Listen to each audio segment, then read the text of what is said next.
Good morning leaders. మనం మిర్చి తోటలో ఉన్నాం, నాదెండ్లలో. మన ప్రొడక్ట్స్ వాడినటువంటి లోతర్ గారు మన ప్రొడక్ట్స్ని వాడారు. తన మాటల్లో ఒక్కసారి తన ఫీలింగ్స్ మన ప్రొడక్ట్స్ వాడిన తర్వాత ఎలా ఉన్నాయనేది విందాం. నమస్తే సార్ లోతర్ గారు. నమస్కారం అండి. నేను నల్లి వచ్చి చాలా ఇబ్బంది పడుతుంటే అక్కడ శ్యామ్ గారు పడ్డాడండి. శ్యామ్ గారిని పిలిచి, సార్ ఎట్లా ఉంది నా చేయని చెప్పని చూస్తే మంచి మందులు, ఆయన ప్రొడక్ట్స్ ఏందో ఆ మందులు నాకు తెలియదు కానీ మంచి మందులు ఇచ్చాడండి. ఇచ్చినందువల్ల తోటలో ఇట్లా ఉంది, మంచి కాపు వచ్చింది, మంచి పూత వచ్చింది. చూడండి ఒకసారి అది చూపించండి. ఒకసారి ఇట్లా చూడండి, ఇట్లా మంచి క్వాలిటీ వచ్చిందండి. ఓకే, ఈ ప్రొడక్ట్స్ అయితే మనకి వాడుకోదగ్గే, మొత్తం వాడుకోవచ్చు అండి. వేరే అయితే మన అగ్రి ప్రొటెక్ట్, హూమిక్, నానోటెక్ వాడారు మీరు. అవునా సార్? అలా 2 డోసులుగా వాడారు. అక్కడ నుంచి నల్లికి స్ప్రే చేసుకుంటున్నారు. అవును.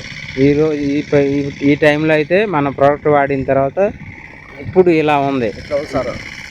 ఓకే, మంచి కాపీ కదా సార్. మీరు సాటిస్ఫాక్షన్ ఎన్ని సంవత్సరాలుగా వేస్తున్నారు సార్ మీరు? నేను దాదాపు 9 సంవత్సరాలు చేస్తాను సార్. Okay okay. అంటే ఇప్పుడు మంచి క్వాలిటీ వచ్చేస్తారు. ఎంతో సహాయం చేసినందుకు ధన్యవాదాలు సార్. ఓకే.